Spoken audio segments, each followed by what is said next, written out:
l'amalgame. Mes propos ont été clairs. C'est pas moi qui fais l'amalgame, c'est vous. Si vous faites l'amalgame. Je reprends ce que vous avez dit. Je dis que les corps, ce qu'on m'a dit, ont été gérés par Cheikh Sidi Diabaté, par M. Rémi Lama, par M. Edouard Théa, mais qu'entre-temps, le ministre était en train de faire le tour des lieux et il est venu. Je n'ai pas dit, ben, c'est vous qui faites l'amalgame. Il est venu trouver l'équipe qui gérait les corps. Et j'ai expliqué son agissement.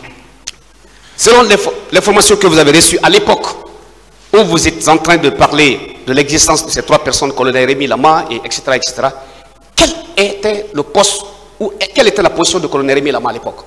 Je ne sais pas. Vous ne savez pas. Il était ministre?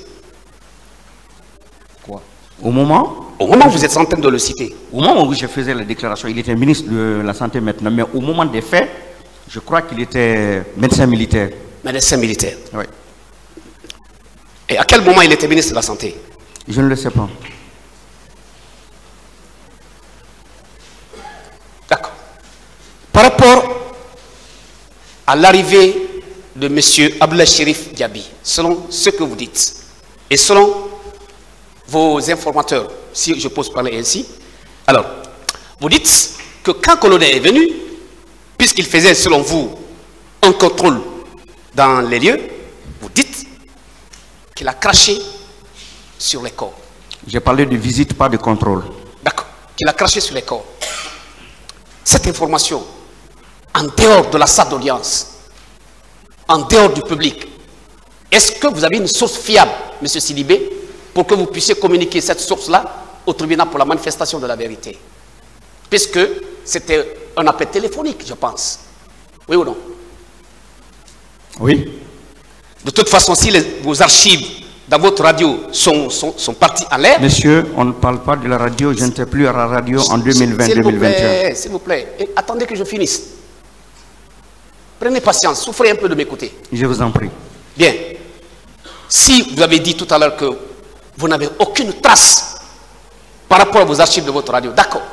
Mais ça, c'est par rapport à Jean-Marie Doré. Vous pouvez communiquer ces numéros de téléphone en dehors de la salle d'audience, n'est-ce pas, au tribunal? Ça, c'est entre peut-être le tribunal et moi, s'il me le demande, et on verra l'opportunité ou non, la pertinence ou non, parce que j'ai le droit aussi de protéger mes sources. De la même manière que vous avez le droit de protéger vos sources. Je suis là en tant que journaliste, ayant fait des déclarations.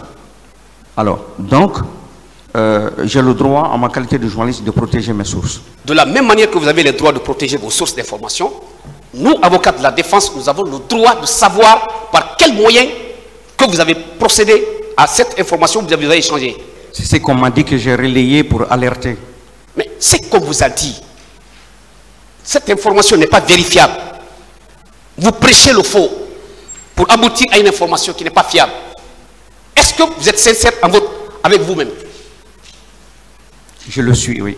Qui ont été vus stationnés devant le domicile de l'ancien président, feu général Lansana Conté. Et vous parlez des camions. Vos camions-là sont des camions civils ou militaires? Selon mes informateurs, les camions militaires étaient à l'infirmerie du camp. Les deux camions qui étaient au domicile du feu général Lansana Conté, ce sont les contenus de ces deux camions qui ont été déversés dans des fosses communes et dont on déclare personne disparue.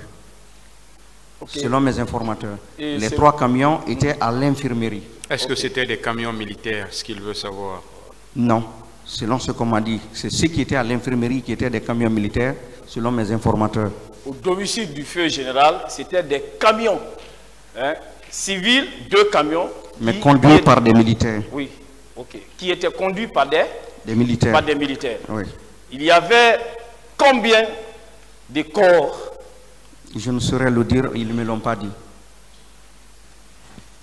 Et vous avez également parlé de certaines personnes qui auraient géré ces corps. Alors, vous avez parlé d'un certain chèque. C'est chèque quoi, Djoubaté? Chèque Vous pouvez revenir là-dessus pour me permettre de mieux noter. Cheikh Sidi Djoubaté, si je ne me Cheikh trompe. Sidi Djoubaté. Si je ne me trompe, oui. Voilà, Cheikh Sidia. Hein? Cheikh Sidia Djoubaté. Cheikh Sidia Djabaté, ok. Cheikh Sidia Djabaté, qui était-il en ce moment? Il paraît qu'il était au service de renseignement du CNDD. Il était au service des renseignements du CNDD. Vous avez également parlé d'Edouard. Il s'agit du général Edouard Théa ou d'un autre Edouard? Je ne sais pas trop. On m'a dit, je ne connais pas son grade. Mais au moment où on m'informait, il était dans une ambassade